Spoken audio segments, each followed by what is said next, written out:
Hello friends, welcome to star online academy. यह वीडियो आगामी विभिन्न परीक्षाओं जैसे यूपीएससी, पीसीएस, नेट, जेआरएफ के प्रारंभिक परीक्षाओं को ध्यान में रखकर बनाया जा रहा है, जिसमें समान अध्ययन के अलग अलग खंडों का मॉडल प्रश्न तैयार किया गया है। तो दोस्तों, आज का हमारा टॉपिक है हिस्ट्री। इससे संबंधित कुछ मॉडल क्वेश्चंस मैं आप लोगों के सामने रख रहा हूं। तो आइए देखते हैं। पहला क्वेश्चन है, भारत के कला और पुरातात्विक इतिहास के संदर्भ में निम्नलिखित में से किस एक का सबसे पहले निर्माण हुआ? ए. भुवनेश्वर स्थित लिंगराज मंदिर। बी.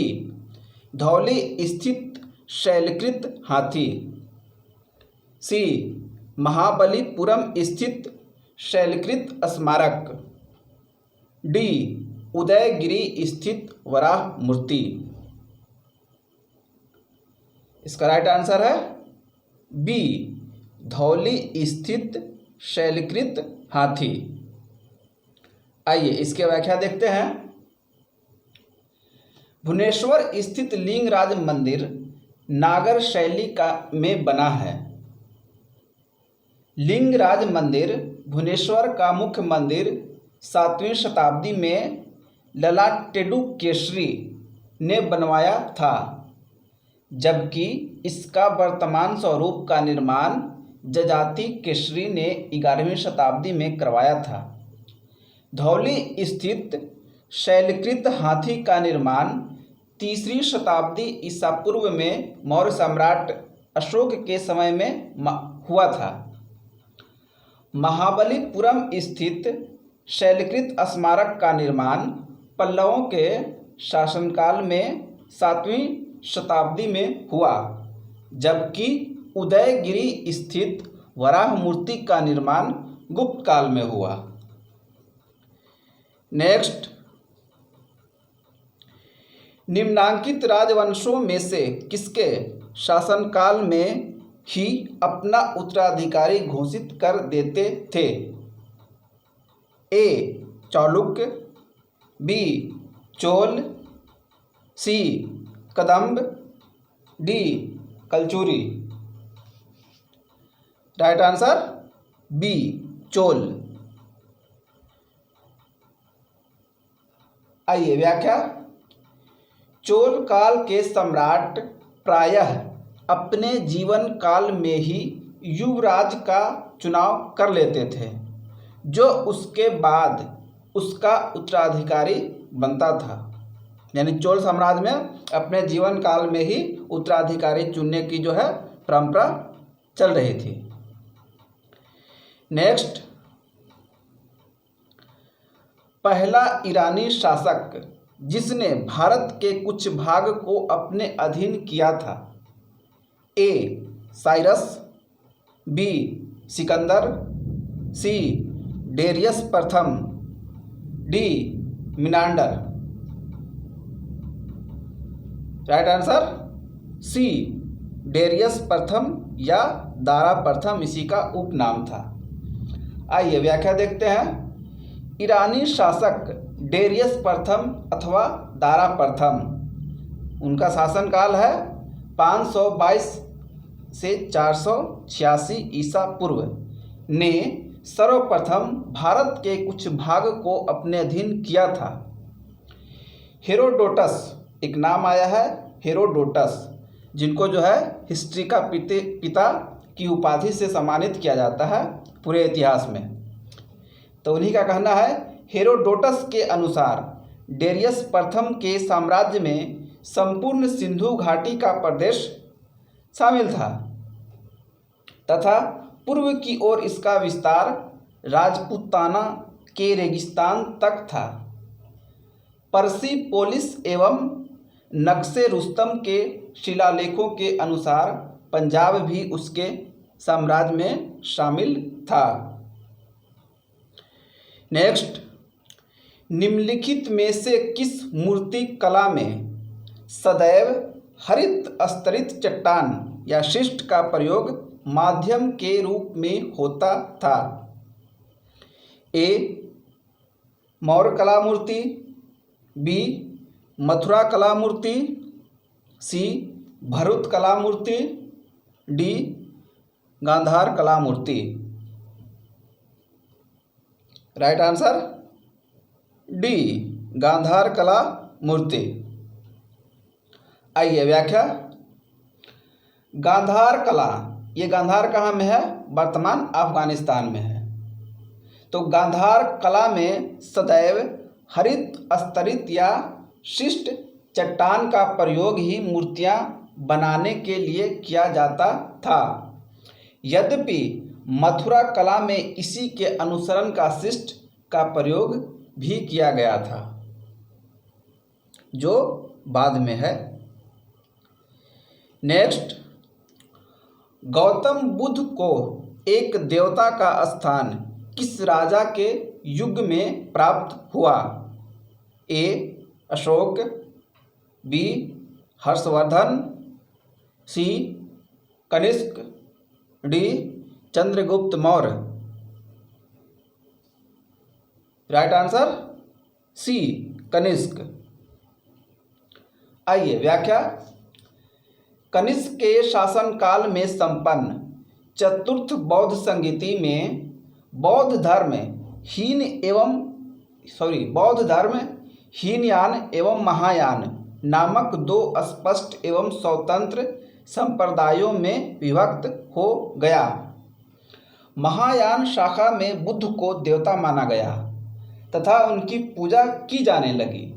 इस प्रकार कनिष्क के शासनकाल में बौद्ध धर्म महायान शाखा के तहत गौतम बुद्ध को एक देवता का स्थान प्राप्त हुआ। नेक्स्ट, निम्न में से कौन सा स्थल घग्गर और उसकी सहायक नदियों की घाटी में स्थित है? A Alamgirpur, B Lothal, C Ropar, D Banawali. Right answer D Banawali. आइए व्याख्या। हरियाणा में स्थित बनावली नामक हड़प्पा स्थल घग्गर एवं उसकी सहायक नदियों के घाटी में स्थित है। नेक्स्ट, निम्न में से किन ग्रंथों में प्राचीन भारत के 16 महाजनपदों या षोडश महाजनपद की सूची मिलती है? नीचे दिए गए कूट से सही उत्तर का चयन कीजिए। पहला अर्थशास्त्र, दूसरा अंगुत्तर निकाय, तीसरा दीर्घ निकाय, चौथा भगवती सूत्र। कूट ए दूसरा और चौथा, बी दूसरा तीसरा तथा चौथा, सी पहला और दूसरा, डी पहला दूसरा तथा तीसरा।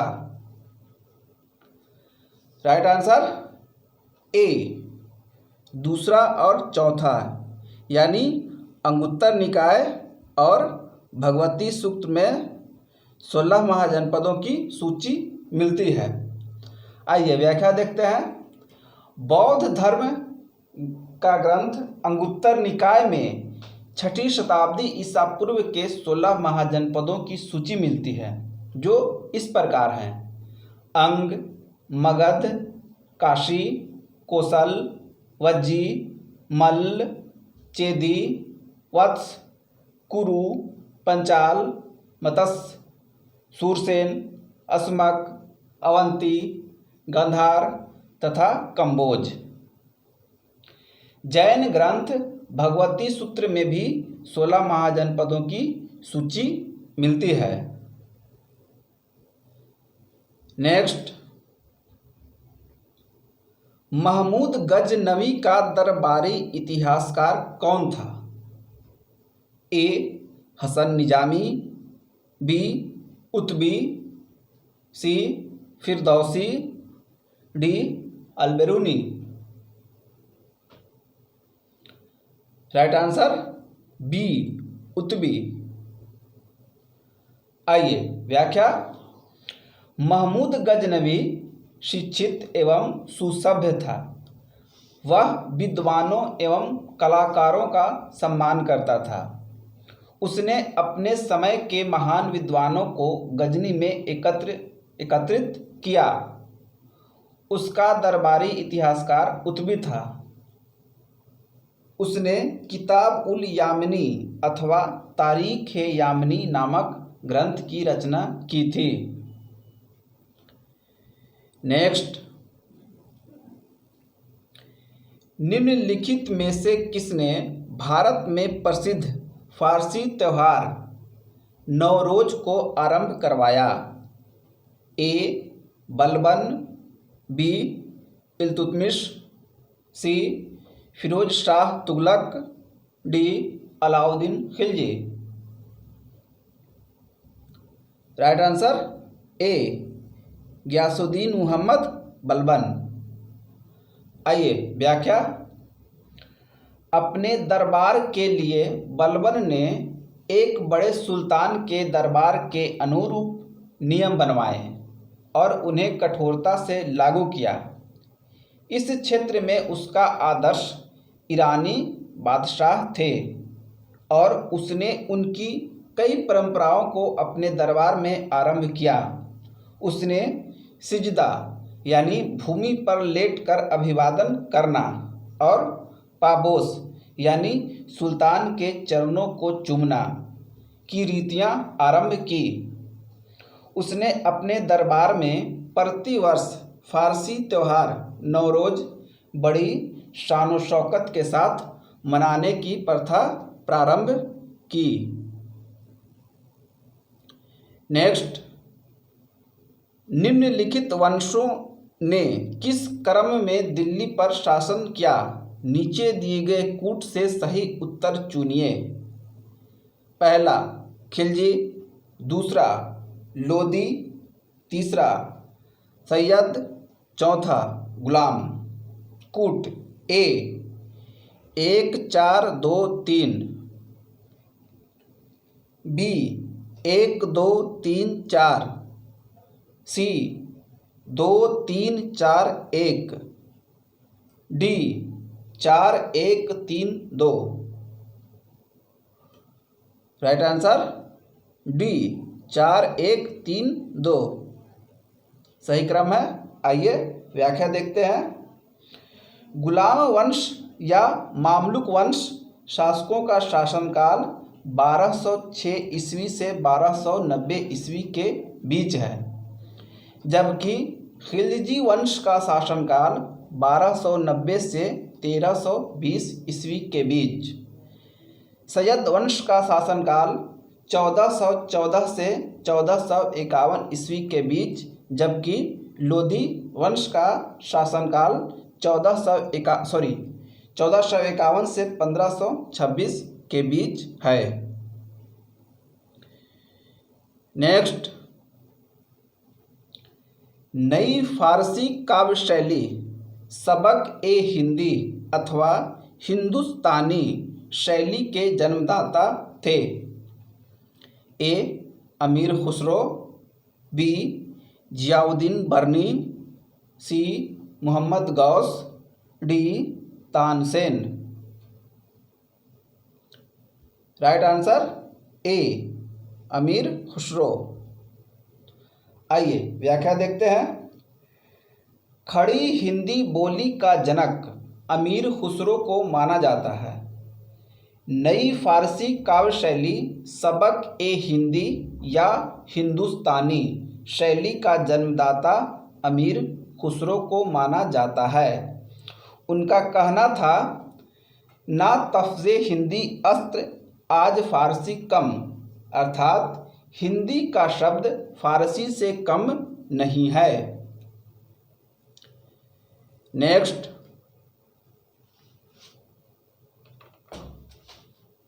कंधार के निकल जाने से मुगल साम्राज्य को एक बड़ा धक्का पहुंचा। ए प्राकृतिक संसाधनों के दृष्टिकोण से, बी मध्यवर्ती राज्य या बफर टेरिटरी के दृष्टिकोण से, सी संचार व्यवस्था के दृष्टिकोण से, डी सामरिक महत्व के केंद्र के दृष्टिकोण से। राइट आंसर डी सामरिक यानी स्ट्रेटेजिकल। आइए व्याख्या देखते हैं। शाहजहां के शासनकाल में 1649 ईस्वी में कांधार पर पुनः ईरानी अधिकार हो जाने से मुगल साम्राज्य को सामरिक महत्व के केंद्र के दृष्टिकोण से एक बड़ा धक्का पहुंचा, क्योंकि कांधार के बिना उत्तर पश्चिमी सीमा पर मुगलों की स्थिति अपेक्षाकृत दुर्बल थी। शाहजहां के समय में कांधार अंतिम रूप से मुगलों के अधिकार से निकल गया। नेक्स्ट,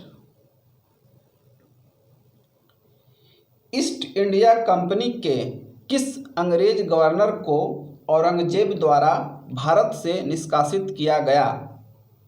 ए Aungier, B sir John Child, C sir John Gayer, D sir Nicholas Waite. Right answer B sir John Child. आइए व्याख्या देखते हैं। बम्बई के अंग्रेज गवर्नर सर जॉन चाइल्ड ने 1688 ईस्वी में बम्बई और पश्चिमी समुद्र तट के मुगल बादशाहों का घेरा डाल तथा मक्का जाने वाले हज यात्रियों को बंदी बनाने का प्रयास किया। फलस्वरूप उसे औरंगजेब ने भारत से निष्कासित करने का आदेश दिया था।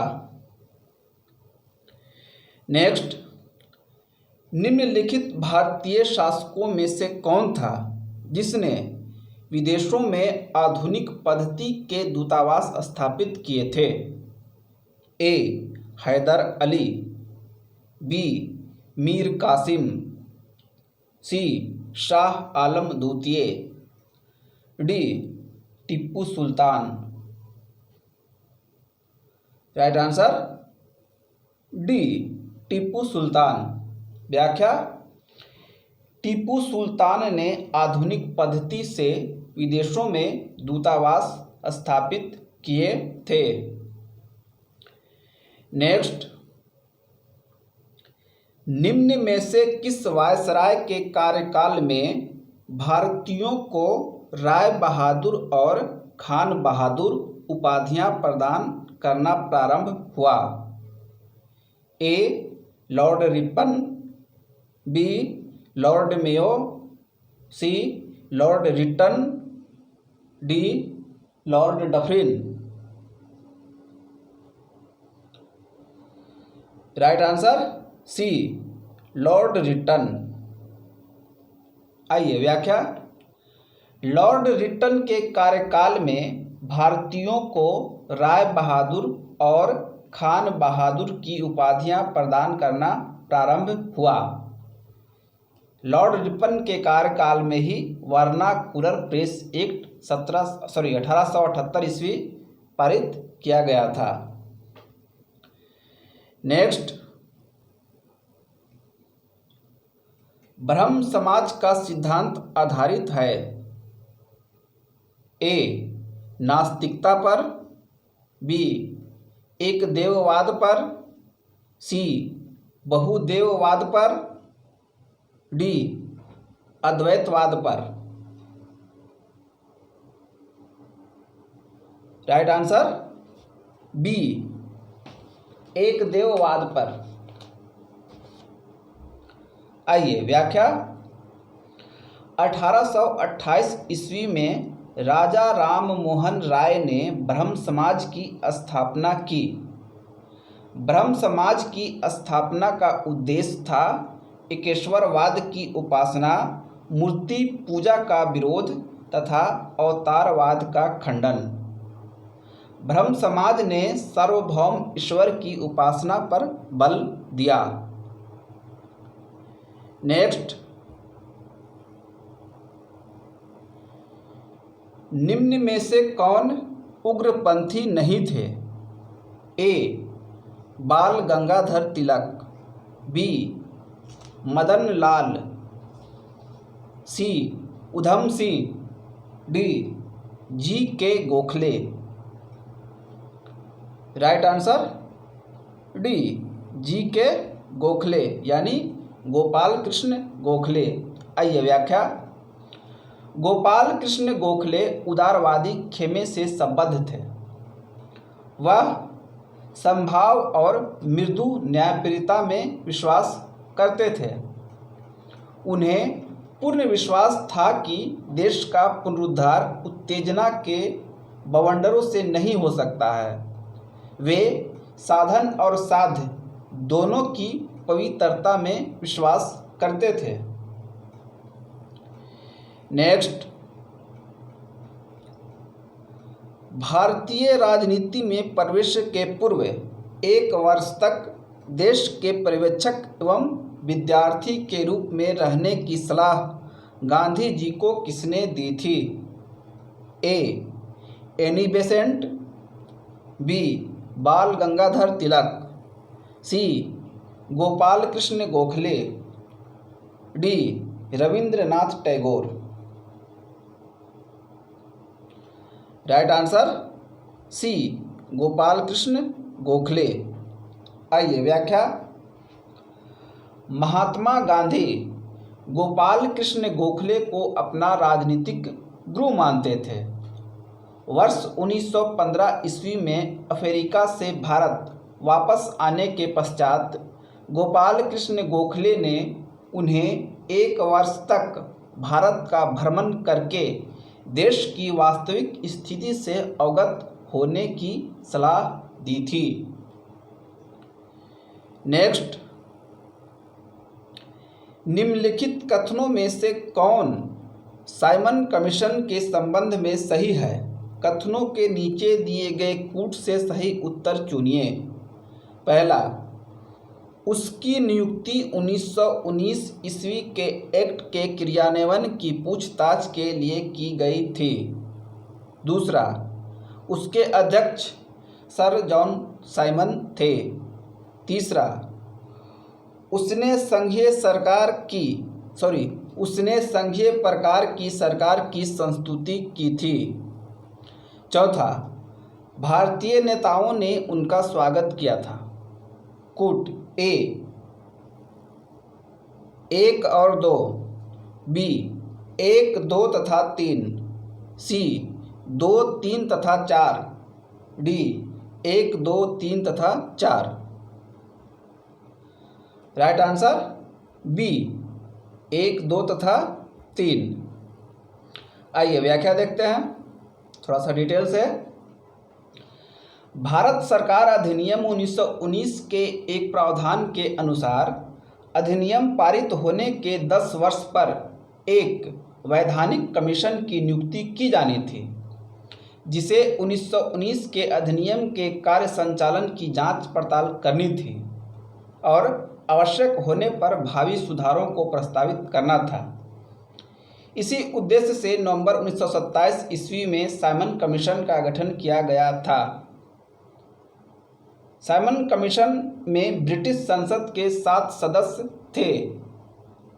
जॉन साइमन इसके अध्यक्ष तथा इस कमीशन में कोई भी भारतीय सदस्य नहीं था।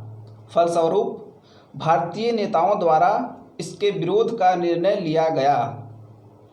साइमन आयोग का प्रस्ताव था कि केंद्रीय विधानमंडल को पुनर्गठित किए जाएं, जिनमें एक इकाई की भावना को छोड़कर संघीय भावना को और इसके सदस्य परोक्ष पद्धति से प्रांतीय विधानमंडलों द्वारा चुने जाएं। 3 फरवरी 1928 को जिस दिन साइमन कमीशन बंबई पहुंचा, उस दिन देशव्यापी हड़ताल आयोजित की गई। कमीशन जहां जहां गया वहां पूर्ण हड़ताल रखी गई तथा साइमन वापस जाओ के नारे से जुलूस निकाले गए। नेक्स्ट, स्वतंत्र भारत के प्रथम गवर्नर जनरल कौन थे? A Rajagopalachari, B Warren Hastings, C lord Dalhousie, D lord Mountbatten. Right answer D lord Mountbatten. आइए व्याख्या। स्वतंत्र भारत के प्रथम गवर्नर जनरल लॉर्ड माउंटबेटन, उनका शासनकाल 1947 से 48 और प्रथम भारतीय गवर्नर जनरल राजगोपालाचारी, शासनकाल 1948 से 1950 थे। तो दोस्तों, आज का ये वीडियो आप लोगों को कैसा लगा कमेंट बॉक्स में जाकर हमें बताएं और अपने दोस्तों के बीच भी शेयर करें। आगामी आने वाले वीडियो के लिए सब्सक्राइब और बेल आइकॉन को दबाना ना भूलें। अन्य किसी तरह की सहायता के लिए आप हमें व्हाट्सएप कर सकते हैं। नंबर है 9873727085। Thank you.